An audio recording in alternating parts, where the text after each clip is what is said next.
नमस्कार शेतकरी मित्रांनो. आज आपण अण्णासाहेब गव्हाणे अकोला यांच्या केळीच्या प्लॉटमध्ये आहे. आता या केळीची वेन चालू आहे.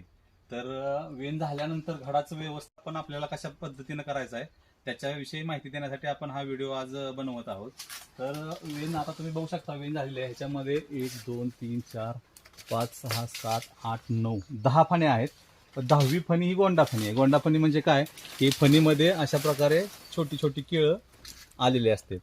आणि गोंडा फणीच्या खाली दुसरी एक फणी जर तुम्ही बघितली तर त्याच्यामध्ये एक केळ मोठा आहे आणि बाकीचे छोटे आहेत. तर आपण काय करायचंय, हे एक केळ जे आहे ते ठेवायचं आहे आणि बाकीचं हे खाली जे छोट्या छोट्या फण्या आहेत ते पूर्ण अशी स्वच्छता करून घ्यायची.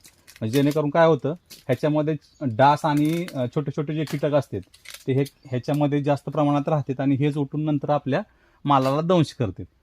त्यानंतर दुसरी गोष्ट काय करायची आहे, हा जो थंब आपण ठेवला ह्याला थंब म्हणतात. ह्याच्या वरची जी गोंडा फणी आहे ती पण फणी काढून घ्यायची आपल्याला, कारण ही फणी आपली एक्सपोर्टला जात नाही. हे ज्यावेळेस आपण माल हार्वेस्टिंग करतो त्यावेळेस ही बाजूला टाकतात व्यापारी. तर ही फणी पण आपण अशा पद्धतीनं काढून घ्यायची. फणी ही पूर्ण फणी काढताना काळजीपूर्वक काढा. दांड्याला जास्त नुकसान झालं नाही पाहिजे, नाहीतर परत तिथं बुरशीचा प्रादुर्भाव होऊ शकतो. दुसरी गोष्ट, ह्या घडाला जर पान कुठं आडवं येत असेल, आता ह्या घडाला कुठं आलेलं नाही हे पान, पण काय काय वेळेस काय होतं, हे पान इकडल्या बाजूने येऊन इथं कुठंतरी घासत असतंय. त्यावेळेस आपण काय करायचं, ह्या पानाच्या गच्च्यामधून हे पान दुमडून ठेवायचं, जेणेकरून हे घडाला घासलं नाही पाहिजे. आणि हे घडाबरोबर जे एक पान आलेलं असते, छोटं पान असते, ते पान असं दुसऱ्या बाजूला ओढून ते लॉक करा किंवा वरून ते कापून टाकलं तरी चालतं, काय अडचण नाही. त्या पानाचं आपल्याला नुकसान काय होतंय, ते पान जर ह्या फणीवरती असं सतत राहिलं तर ह्या केळांची जी वाढ अशी वरच्या बाजून व्हायच्या ऐवजी तिथं केळं वेडी वाकडी होण्याची शक्यता असते. ही फणी थोडी केळं वाकडी तिकडे होते, तर तसं होऊ नये म्हणून हे बाजूला केलं पाहिजे. दुसरी गोष्ट, जर पान जर घासलं आपल्या केळांना कवळ्या स्टेजला, तर इथं ह्या केळीला या थोडं घासलेलं आहे, इथं थोडं काळं झालेलं आहे केळ.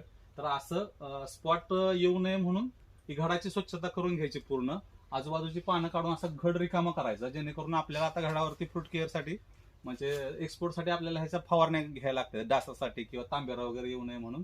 तर फवारताना आपल्याला सगळ्या बाजूनं स्प्रे बसला पाहिजे, व्यवस्थित आपल्याला फिरता आलं पाहिजे, म्हणून हा घड असा सुटसुटीत झाला पाहिजे.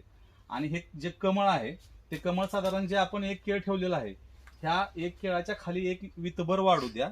साधारण 250 ते 300 घड तुमचे ज्यावेळेस पूर्ण तयार होतील त्यावेळेस हे कमळ मोडा. म्हणजे हे कमळ मोडल्यानंतर ह्या घडाची चांगल्या पद्धतीनं ग्रोथ व्हायला सुरुवात होते आणि आपल्याला बॉक्स पॅकिंगसाठी किमान 250 ते 300 घड आपले एका वेळेस हार्वेस्टिंगला आलेले पाहिजेत, तरच एक्सपोर्टची गाडी आपल्याकडे येते. म्हणजे साधारण 6 टनापेक्षा कमी माल असेल तर एक्सपोर्टला अडचणी येतात आपल्याला, गाडीची भरती होत नसल्यामुळे.